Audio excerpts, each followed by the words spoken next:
गीता के 2000 वर्ष बाद तक धर्म के नाम पर संप्रदाय नहीं बने थे, इसीलिए गीता मजहब मुक्त है।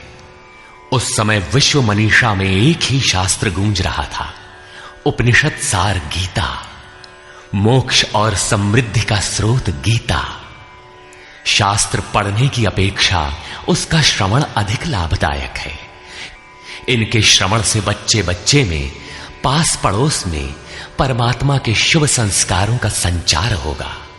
आपके घर आंगन का वायुमंडल भी तपोभूमि सा सुरभित हो उठेगा।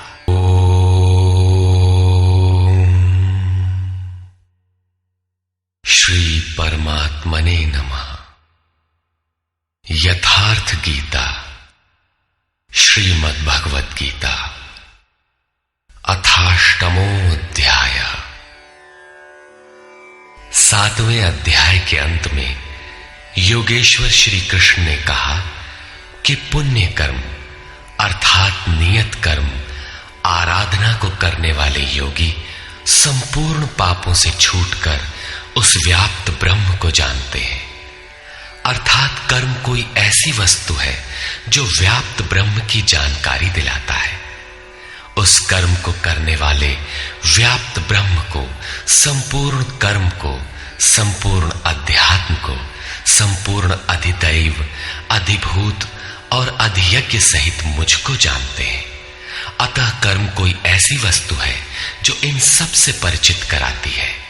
वे अंतकाल में भी मुझको ही जानते हैं। उनकी जानकारी कभी विस्मृत नहीं होती। इस पर अर्जुन ने इस अध्याय के प्रारंभ में ही उन्हीं शब्दों को दोहराते हुए प्रश्न रखा। अर्जुन उवाच।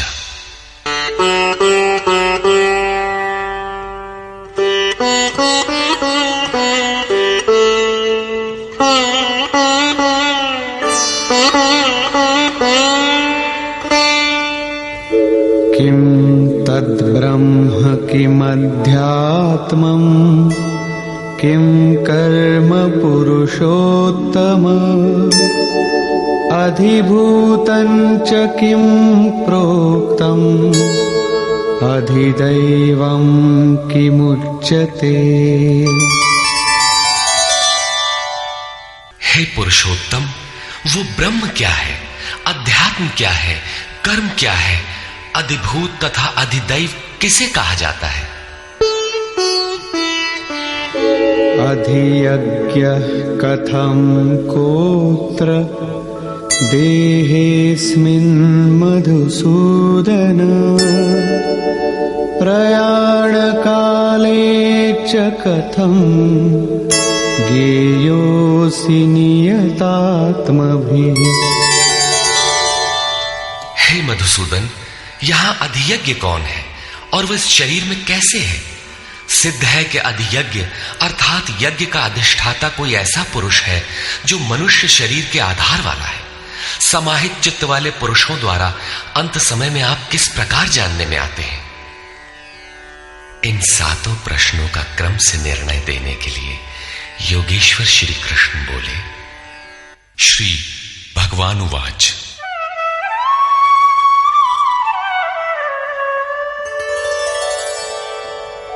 अक्षरं ब्रह्म परमं स्वभावोऽध्यात्ममुच्यते भूतभावोद्भवकरो विसर्गः कर्म संज्ञितः।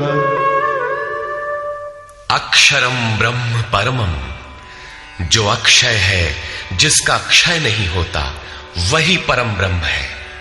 स्वभावः अध्यात्मम उच्यते, स्वयं में स्थिर भाव ही अध्यात्म अर्थात आत्मा का आधिपत्य है। इससे पहले सभी माया के आधिपत्य में रहते हैं, किंतु जब स्वभाव अर्थात स्वरूप में स्थिर भाव अर्थात स्वयं में स्थिर भाव मिल जाता है तो आत्मा का ही आधिपत्य उसमें प्रवाहित हो जाता है। यही अध्यात्म है, अध्यात्म की पराकाष्ठा है। भूत भावोद्भव करा, भूतों के वे भाव जो कुछ न कुछ उद्भव करते हैं, अर्थात प्राणियों के वे संकल्प जो भले अथवा बुरे संस्कारों की संरचना करते हैं, उनका विसर्ग अर्थात विसर्जन, उनका मिट जाना ही कर्म की पराकाष्ठा है।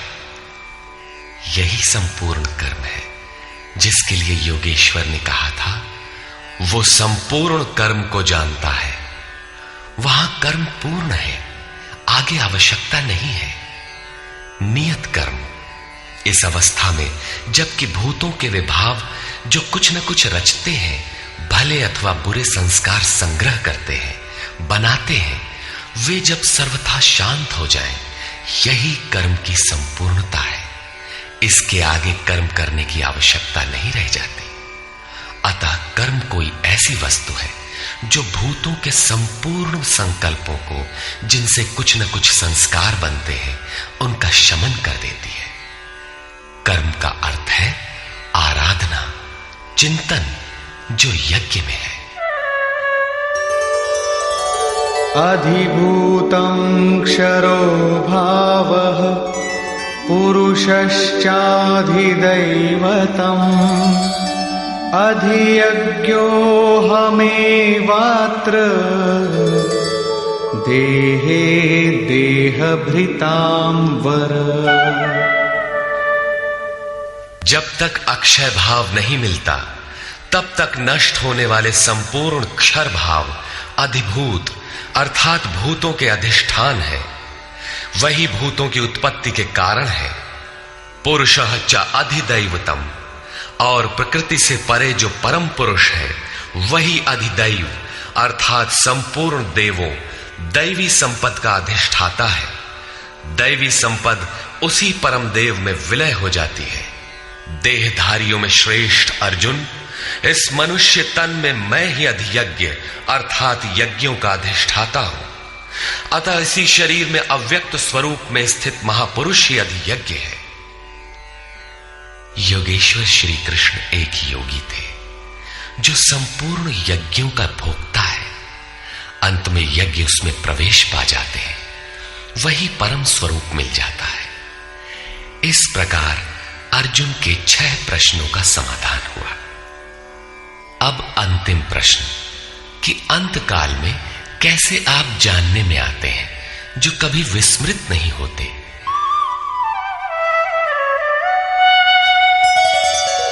अंतकाले च मामेव स्मरन् मुक्त्वा कलेवरम् यः प्रयाति समद्भावम् याति नास्त्यत्र संशयः।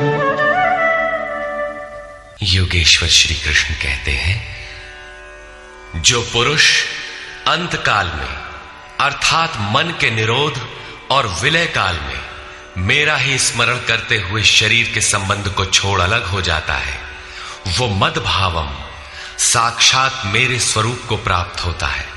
इसमें संशय नहीं है। शरीर का निधन शुद्ध अंतकाल नहीं है। मरने के बाद भी शरीरों का क्रम पीछे लगा रहता है। संचित संस्कारों की सतह के मिट जाने के साथ ही मन का निरोध हो जाता है, और वो मन भी जब विलय हो जाता है तो वहीं पर अंतकाल है, जिसके बाद शरीर धारण नहीं करना पड़ता। ये क्रियात्मक है, केवल कहने से वार्ता क्रम से समझ में नहीं आता। जब तक वस्त्रों की तरह शरीर का परिवर्तन हो रहा है, तब तक शरीरों का अंत कहां हुआ। मन के निरोध और निरुद्ध मन के भी विलय काल में जीते जी शरीर के संबंधों का विच्छेद हो जाता है।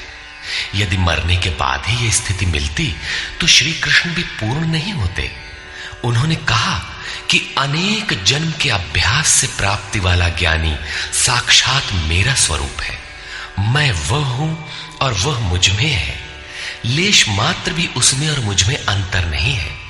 यह जीते जी प्राप्ति है। जब फिर कभी शरीर न मिले, वही शरीरों का अंत है। ये तो वास्तविक शरीरांत का चित्रण हुआ, जिसके पश्चात जन्म नहीं लेना पड़ता है। दूसरा शरीरांत मृत्यु है, जो लोक प्रचलित है, किंतु इस शरीरांत के पश्चात पुनः जन्म लेना पड़ता है।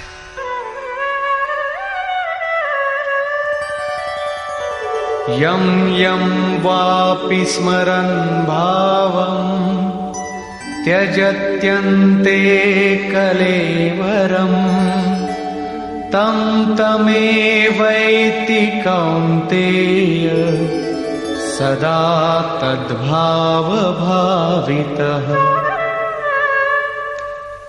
कौन्तेय, मृत्यु के समय मनुष्य जिस भी भाव को स्मरण करता हुआ शरीर को त्यागता है उसको ही प्राप्त होता है। तब तो बड़ा सस्ता सौदा है। आजीवन मौज करें, मरने लगे तो भगवान का स्मरण कर लेंगे। किंतु श्री कृष्ण कहते हैं ऐसा होता नहीं। सदा तद्भाव भावितः, उस ही भाव का चिंतन कर पाता है जैसा जीवन भर किया है। वही विचार बरबस आ जाता है जिसका जीवन भर अभ्यास किया गया है, अन्यथा नहीं हो पाता। तस्मात् सर्वेषु कालेषु मामनुस्मर युध्य च मय्यर्पितमनो बुद्धिः मामे वैश्यस्य संशयम्। इसलिए अर्जुन, तू हर समय मेरा स्मरण कर और युद्ध कर। मुझ में अर्पित मन और बुद्धि से युक्त होकर तो निसंदेह मुझे ही प्राप्त होगा। निरंतर चिंतन और युद्ध एक साथ कैसे संभव है? हो सकता है कि निरंतर चिंतन और युद्ध का यही स्वरूप हो कि जय कन्हैया लाल की, जय भगवान की कहते रहें और बाण चलाते रहें। किंतु स्मरण का स्वरूप अगले श्लोक में स्पष्ट करते हुए योगेश्वर कहते हैं,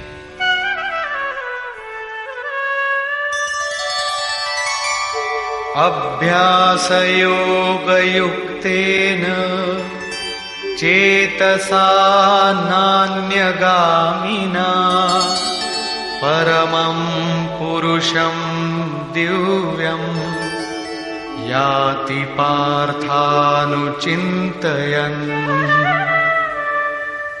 हे पार्थ, उस स्मरण के लिए योग के अभ्यास से युक्त हुआ, अर्थात मेरा चिंतन और योग का अभ्यास पर्याय है।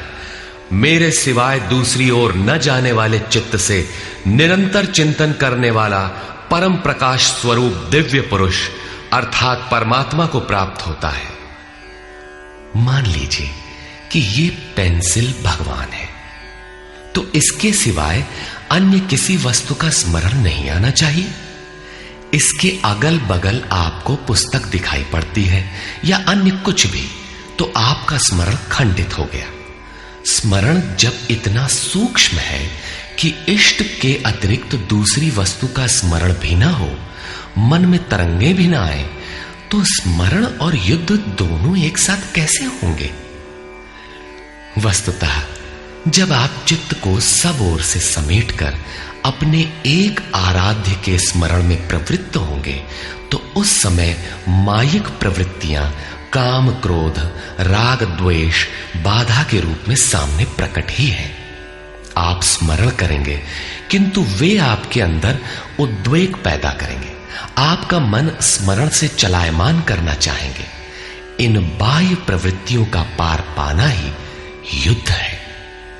निरंतर चिंतन द्वारा ही इनका अंत किया जाता है। इसलिए निरंतर चिंतन के साथ ही युद्ध संभव है। गीता का एक भी श्लोक बाह्य मारकाट का समर्थन नहीं करता। चिंतन किसका करें, इस पर कहते हैं, कविं पुराणमनुशासितारम् अणोरणीयां समनुस्मरेद्यः सर्वस्य धातारमचिन्त्य रूपम् आदित्यवर्णं तमसः परस्तात्। उस युद्ध के साथ वो पुरुष सर्वज्ञ, अनादि, सबके नियंता, सूक्ष्म से भी अति सूक्ष्म, सबके धारण पोषण करने वाले किंतु अचिंत्य, अर्थात जब तक चित्त और चित्त की लहर है तब तक वो दिखाई नहीं देता। चित्त के निरोध और विलय काल में ही जो विदित होता है, नित्य प्रकाश स्वरूप और अविद्या से परे उस परमात्मा का स्मरण करता है। पीछे बताया मेरा चिंतन करता है, यहां कहते हैं परमात्मा का। अतः उस परमात्मा के चिंतन अर्थात ध्यान का माध्यम तत्व स्थित महापुरुष है। इसी क्रम में प्रयाण काले मनसा चलेन भक्त्या युक्तो योग बलेन चैव भ्रुवोर्मध्ये प्राणमावेश्य सम्यक् सतं परम पुरुषमुपैति दिव्यम्। जो निरंतर उस परमात्मा का स्मरण करता है, वो भक्ति युक्त पुरुष प्रयाण काले मन के विलीन अवस्था काल में योग बल से अर्थात उसी नियत कर्म के आचरण द्वारा भ्रिकुटी के मध्य में प्राण को भली प्रकार स्थापित करके अर्थात प्राण अपान को भली प्रकार सम करके न अंदर से उद्वेग पैदा हो, न बाह्य संकल्प कोई लेने वाला हो, सत रज तम भली प्रकार शांत हो, सुरत इष्ट में ही स्थित हो, उस काल में वो अचल मन अर्थात स्थिर बुद्धि वाला पुरुष उस दिव्य पुरुष परमात्मा को प्राप्त होता है। सतत स्मरणीय है कि उसी एक परमात्मा की प्राप्ति का विधान योग है। उसके लिए नियत क्रिया का आचरण ही योग क्रिया है, जिसका सविस्तार वर्णन योगेश्वर ने 4वें व 6वें अध्याय में किया है।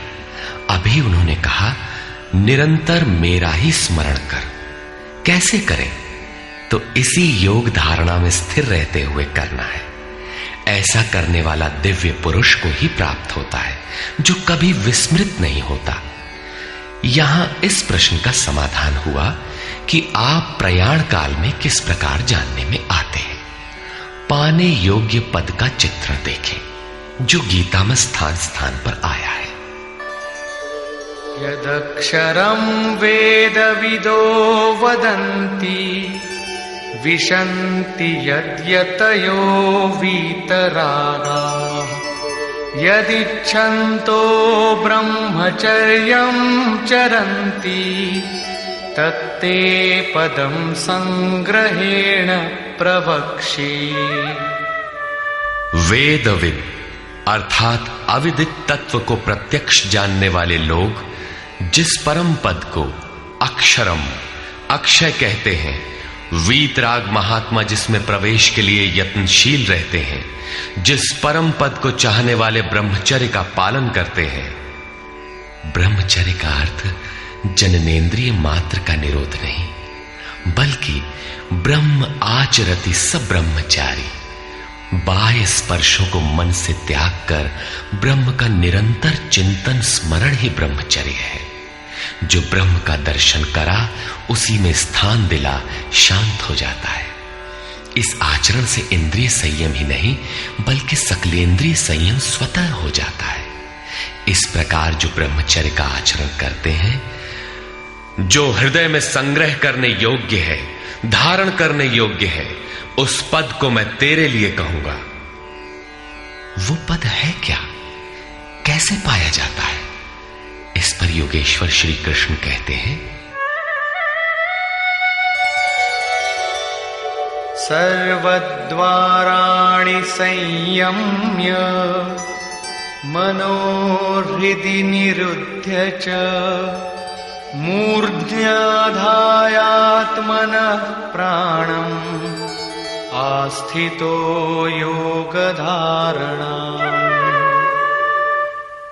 सब इंद्रियों के दरवाजों को रोककर अर्थात वासनाओं से अलग रहकर मन को हृदय में स्थित करके ध्यान हृदय में ही धरा जाता है, बाहर नहीं। पूजा बाहर नहीं होती। और प्राण अर्थात अंतःकरण के व्यापार को मस्तिष्क में निरोध कर योग धारणा में स्थित होकर योग को धारण किए रहना है, दूसरा तरीका नहीं है। इस प्रकार स्थित होकर ओमित्येकाक्षरं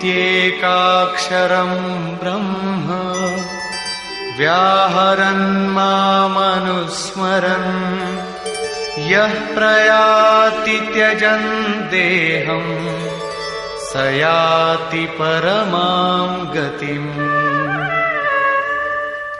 जो पुरुष ओम इति ओम इतना ही जो अक्षय ब्रह्म का परिचायक है, उसका जाप तथा मेरा स्मरण करता हुआ शरीर का त्याग कर जाता है, वो पुरुष परम गति को प्राप्त होता है। श्री कृष्ण एक योगेश्वर परम तत्व में स्थित महापुरुष सद्गुरु थे। योगेश्वर श्री कृष्ण ने बताया कि ओम अक्षय ब्रह्म का परिचायक है, तू उसका जप कर और ध्यान मेरा कर। प्राप्ति के हर महापुरुष का नाम वही होता है जिसे वो प्राप्त है, इसलिए नाम ओम का बताया और रूप अपना। योगेश्वर ने कृष्ण कृष्ण जपने का निर्देश नहीं दिया। कालांतर में भावुकों ने उनका भी नाम जपना आरंभ कर दिया और अपनी श्रद्धा के अनुसार उसका फल भी पाते हैं।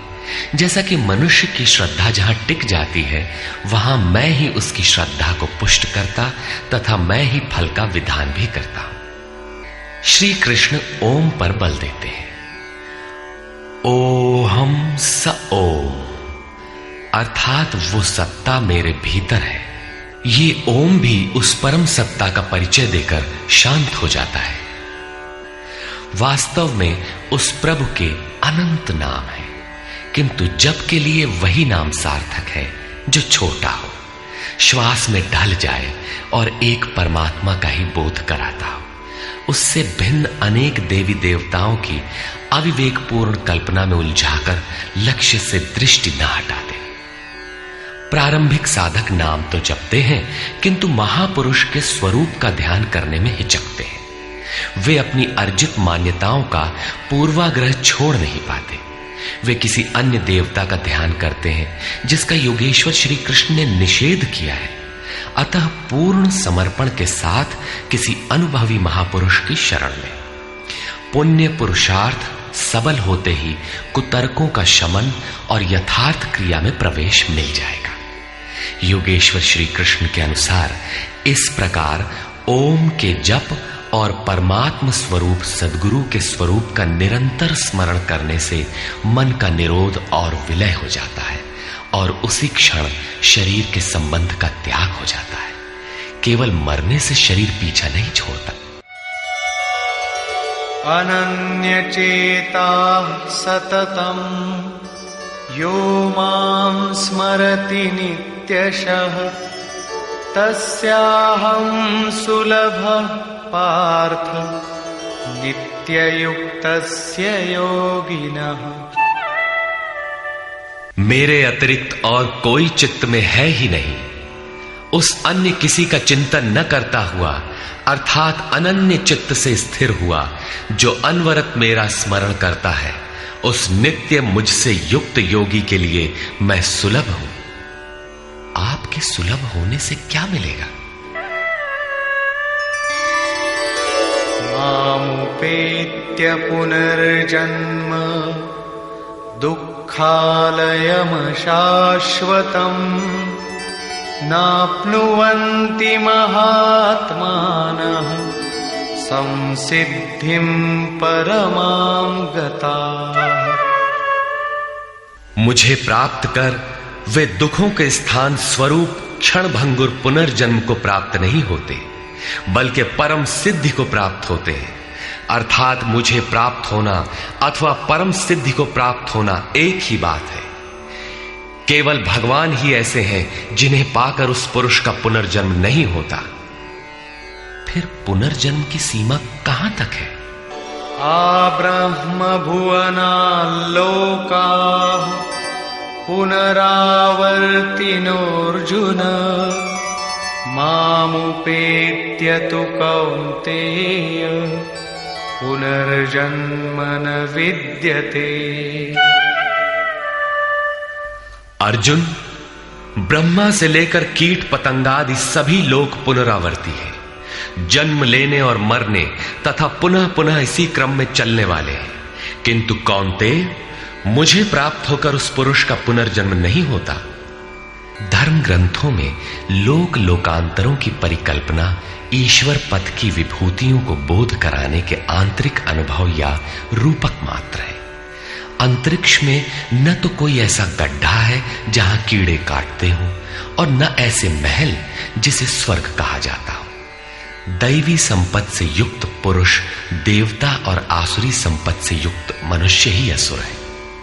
श्री कृष्ण के ही सगे संबंधी कंस राक्षस और बाणासुर दैत्य थे। देव मानव तिर्यक योनियां ही विभिन्न लोक हैं। श्री कृष्ण के ही अनुसार ये जीवात्मा मन सहित पांचों इंद्रियों को लेकर जन्म जन्मांतर के संस्कारों के अनुरूप नया शरीर धारण कर लेता है। अमर कहे जाने वाले देवता भी मरण धर्मा है। क्षीणे पुण्ये मर्त्य लोकम विशंति। इससे बड़ी क्षति क्या होगी? वो देवतन ही किस काम का जिसमें संचित पुण्य भी समाप्त हो जाए। देवलोक, पशुलोक, कीट पतंगादि लोक भोगलोक मात्र है। केवल मनुष्य ही कर्मों का रचयिता है, जिसके द्वारा वो उस परम धाम तक को प्राप्त कर सकता है जहां से पुनरावर्तन नहीं होता। यथार्थ कर्म का आचरण करके मनुष्य देवता बन जाए, ब्रह्मा की स्थिति प्राप्त कर ले, किंतु वो पुनर्जन्म से तब तक नहीं बच सकता जब तक कि मन के निरोध और विलय के साथ परमात्मा का साक्षात्कार करके उसी परम भाव में स्थित न हो जाए। उसका पुनर्जन्म नहीं होना है, किंतु इस अव्यक्त स्थिति से पूर्व जब तक उसके पास अपनी बुद्धि है, जब तक वो ब्रह्मा है, वो पुनर्जन्म की परिधि में ही है। इन्हीं तथ्यों पर प्रकाश डालते हुए योगेश्वर श्री कृष्ण कहते हैं, सहस्रयुग पर्यन्तम् अहर्यद् ब्रह्मणो विदुः रात्रिं युग सहस्रान्तां तेहोरात्रविदो जनाः। जो 1000 चतुर्युगों की ब्रह्मा की रात्रि और 1000 चतुर्युगों के उसके दिन को साक्षात जानते हैं, वे पुरुष समय के तत्व को यथार्थ जानते हैं। प्रस्तुत श्लोक में दिन और रात विद्या और अविद्या के रूपक हैं। ब्रह्म विद्या से संयुक्त बुद्धि ब्रह्मा की प्रवेशिका तथा ब्रह्म विद्वरिष्ठ बुद्धि ब्रह्मा की पराकाष्ठा है। विद्या से संयुक्त बुद्धि ही ब्रह्मा का दिन है। जब विद्या कार्यरत होती है उस समय योगी स्वरूप की ओर अग्रसर होता है। अंतःकरण की सहस्रों प्रवृत्तियों में ईश्वरीय प्रकाश का संचार हो उठता है।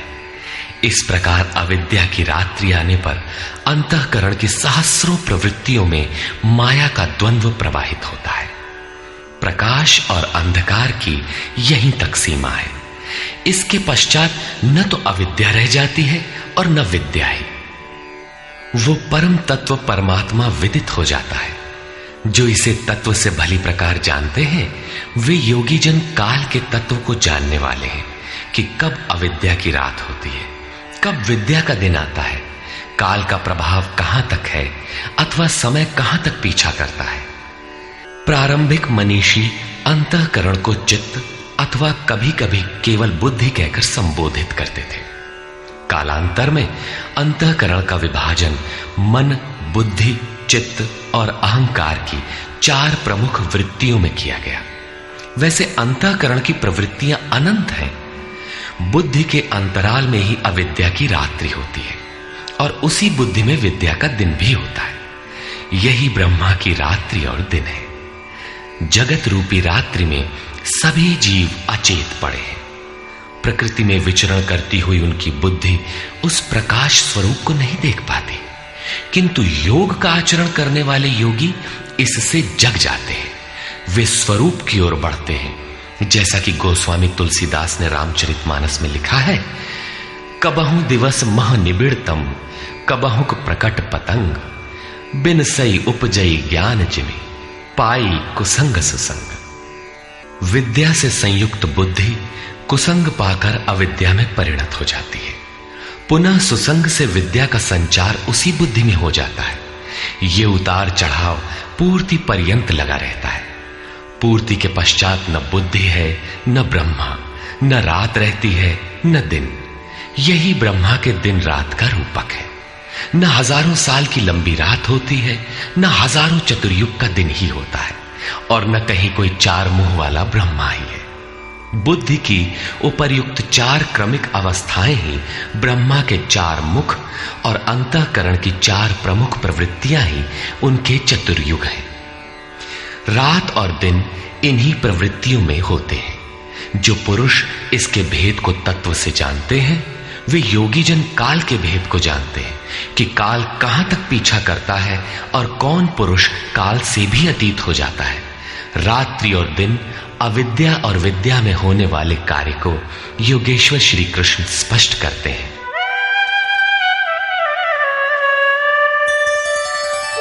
अव्यक्ताद् व्यक्तयः सर्वाः प्रभवन्त्यः रागमे, रात्र्यागमे प्रलीयन्ते तत्रैवाव्यक्त संज्ञके। ब्रह्मा के दिन के प्रवेश काल में अर्थात विद्या, दैवी संपत्ति के प्रवेश काल में संपूर्ण प्राणी अव्यक्त बुद्धि में जागृत हो जाते हैं, और रात्रि के प्रवेश काल में उसी अव्यक्त अदृश्य बुद्धि में जागृति के सूक्ष्म तत्व अचेत हो जाते हैं।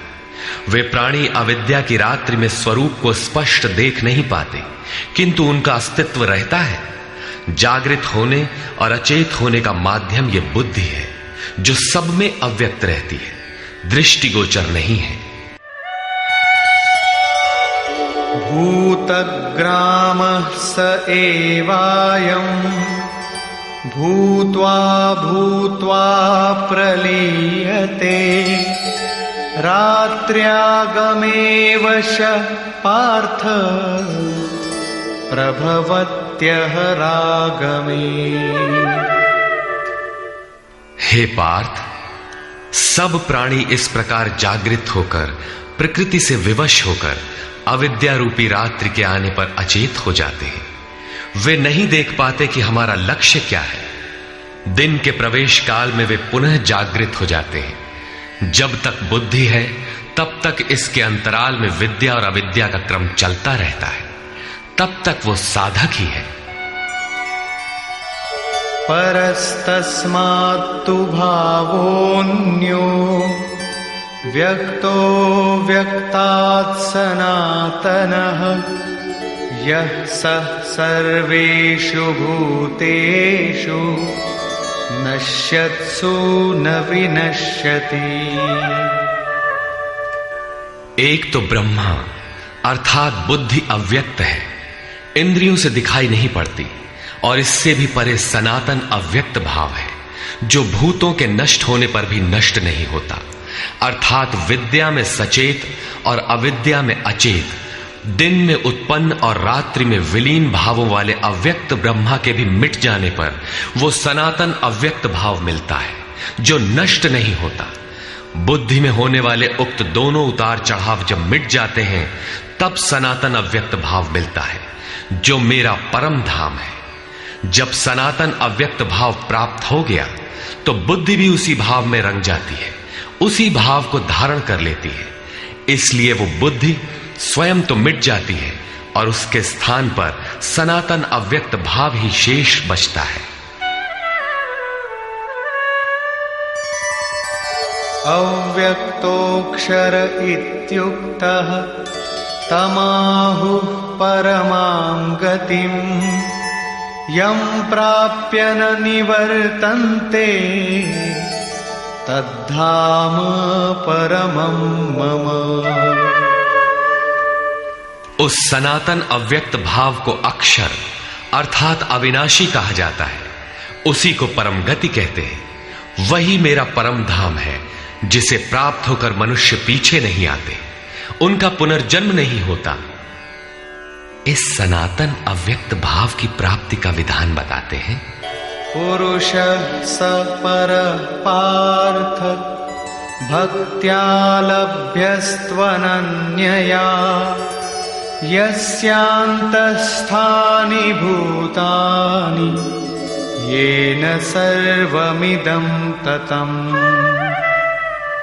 पार्थ, जिस परमात्मा के अंतर्गत संपूर्ण भूत है, जिससे संपूर्ण जगत व्याप्त है, सनातन अव्यक्त भाव वाला वो परम पुरुष अनन्य भक्ति से प्राप्त होने योग्य है। अनन्य भक्ति का तात्पर्य है कि परमात्मा के सिवाय अन्य किसी का स्मरण न करते हुए उनसे जुड़ जाए। अनन्य भाव से लगने वाले पुरुष भी कब तक पुनर्जन्म की सीमा में हैं और कब वे पुनर्जन्म का अतिक्रमण कर जाते हैं, इस पर योगेश्वर कहते हैं, यत्र काले त्वनावृत्तिम् आवृत्तिं चैव योगिनः प्रयाता यान्ति तं कालं वक्ष्यामि भरतर्षभ। हे अर्जुन, जिस काल में शरीर त्याग कर गए हुए योगी जन पुनर्जन्म को नहीं पाते और जिस काल में शरीर त्यागने पर पुनर्जन्म पाते हैं, मैं अब उस काल का वर्णन करता हूं।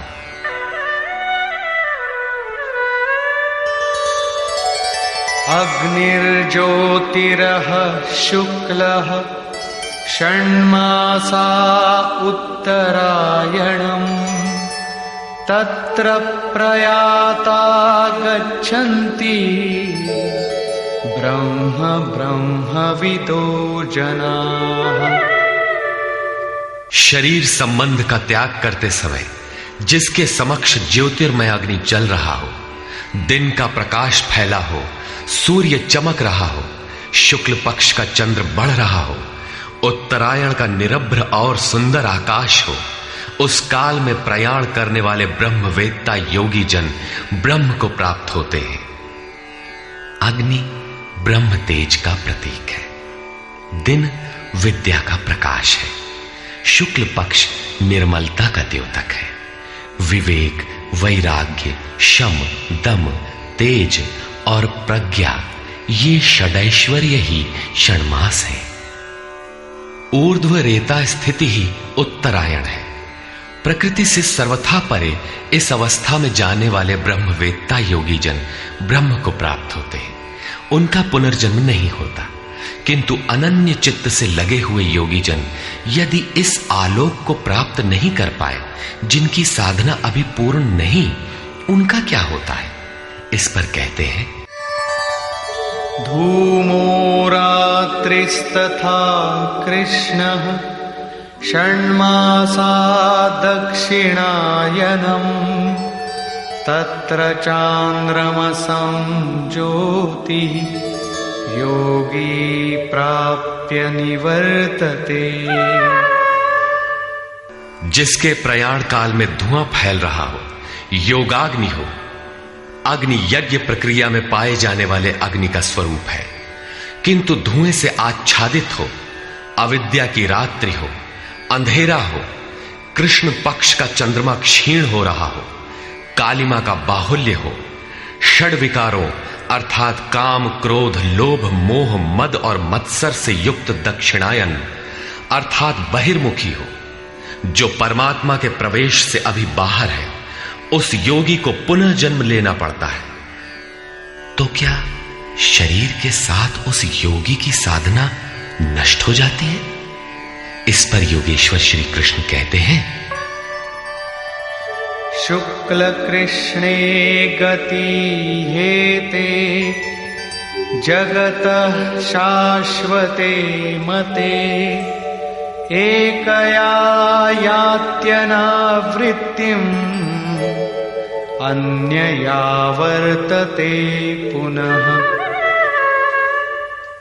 उपर्युक्त शुक्ल और कृष्ण दोनों प्रकार की गतियां जगत में शाश्वत हैं, अर्थात साधन का कभी विनाश नहीं होता।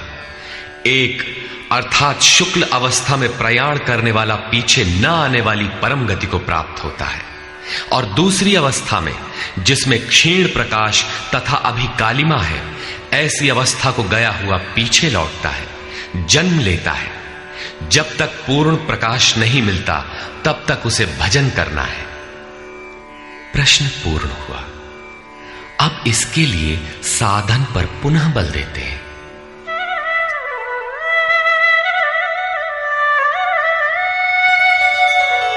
नैते श्रुति पार्थ जानन् योगी मुह्यति कश्चन तस्मात् सर्वेषु कालेषु योगयुक्तो भवार्जुन। हे पार्थ, इस प्रकार इन मार्गों को जानकर कोई भी योगी मोहित नहीं होता। वो जानता है कि पूर्ण प्रकाश पा लेने पर ब्रह्म को प्राप्त होगा और क्षीण प्रकाश रहने पर भी पुनर्जन्म में साधन का नाश नहीं होता। दोनों गतियां शाश्वत हैं। अतः अर्जुन, तो सब काल में योग से युक्त हो, अर्थात निरंतर साधन कर। वेदेषु यज्ञेषु तपस्सु चैव दानेषु यत् पुण्यफलं प्रदिष्टम् अत्येति तत्सर्वमिदं विदित्वा योगी परं स्थानमुपैति चाद्यम्। इसको साक्षात्कार सहित जानकर, मानकर नहीं, योगी वेद, यज्ञ, तप और दान के पुण्य फलों का निसंदेह अतिक्रमण कर जाता है और सनातन परम पद को प्राप्त होता है। अविदित परमात्मा की साक्षात जानकारी का नाम वेद है। वो अविदित तत्व जब विदित हो ही गया तो अब कौन किसे जाने। अतः विदित होने के पश्चात वेदों से भी प्रयोजन समाप्त हो जाता है, क्योंकि जानने वाला भिन्न नहीं है। यज्ञ अर्थात आराधना की नियत क्रिया आवश्यक थी, किंतु जब वो तत्व विदित हो गया तो किसके लिए भजन करें। मन सहित इंद्रियों को लक्ष्य के अनुरूप तपाना तप है। लक्ष्य प्राप्त होने पर किसके लिए तप करें। मन, वचन और कर्म से सर्वतोभावेन समर्पण का नाम दान है। इन सब का पुण्य फल है परमात्मा की प्राप्ति। फल भी अब विलग नहीं है, अतः इन सब की अब आवश्यकता न रही। वो योगी यज्ञ, तप, दान इत्यादि के फल को भी पार कर जाता है। वो परम पद को प्राप्त होता है। निष्कर्ष, इस अध्याय में 5 प्रमुख बिंदुओं पर विचार किया गया, जिनमें सर्वप्रथम अध्याय 7 के अंत में योगेश्वर श्री कृष्ण द्वारा बीजारोपित प्रश्नों को स्पष्ट समझाने की जिज्ञासा से इस अध्याय के आरंभ में अर्जुन ने 7 प्रश्न किए कि भगवान, जिसे आपने कहा वह ब्रह्म क्या है, वह अध्यात्म क्या है, वह संपूर्ण कर्म क्या है, अधिदैव, अधिभूत और अधियज्ञ क्या है, और अंतकाल में आप किस प्रकार जानने में आते हैं कि कभी विस्मृत नहीं होते। योगेश्वर श्री कृष्ण ने बताया कि जिसका विनाश नहीं होता वही पर ब्रह्म है। स्वयं की उपलब्धि वाला परम भाव ही अध्यात्म है, जिससे जीव माया के आधिपत्य से निकलकर आत्मा के आधिपत्य में हो जाता है, वही अध्यात्म है। और भूतों के वे भाव जो शुभ अथवा अशुभ संस्कारों को उत्पन्न करते हैं, उन भावों का रुक जाना, विसर्ग, मिट जाना ही कर्म की संपूर्णता है। इसके आगे कर्म करने की आवश्यकता नहीं रह जाती। अतः कर्म कोई ऐसी वस्तु है जो संस्कारों के उद्गम को ही मिटा देता है। इसी प्रकार क्षर भाव अधिभूत हैं, अर्थात नष्ट होने वाले ही भूतों को उत्पन्न करने में माध्यम है। वे ही भूतों के अधिष्ठाता हैं। परम पुरुष ही अधिदैव है, उसमें दैवी संपद विलीन होती है।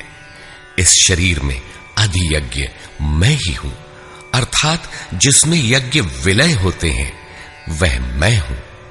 यज्ञ का अधिष्ठाता हूं, वह मेरे स्वरूप को ही प्राप्त होता है, अर्थात श्री कृष्ण एक योगी थे। अधियज्ञ कोई ऐसा पुरुष है जो इस शरीर में रहता है, बाहर नहीं। अंतिम प्रश्न कि अंत समय में आप किस प्रकार जानने में आते हैं। उन्होंने बताया कि जो मेरा निरंतर स्मरण करते हैं, मेरे सिवाय किसी दूसरे विषय वस्तु का चिंतन नहीं आने देते और ऐसा करते हुए शरीर का संबंध त्याग देते हैं, वे मेरे साक्षात स्वरूप को प्राप्त होते हैं, जिसे अंत में ही वही प्राप्त रहता है। शरीर की मृत्यु के साथ यह उपलब्धि होती हो ऐसी बात नहीं है। मरने पर ही मिलता तो श्री कृष्ण पूर्ण न होते। अनेक जन्मों में चलकर पाने वाला ज्ञानी उनका स्वरूप न होता।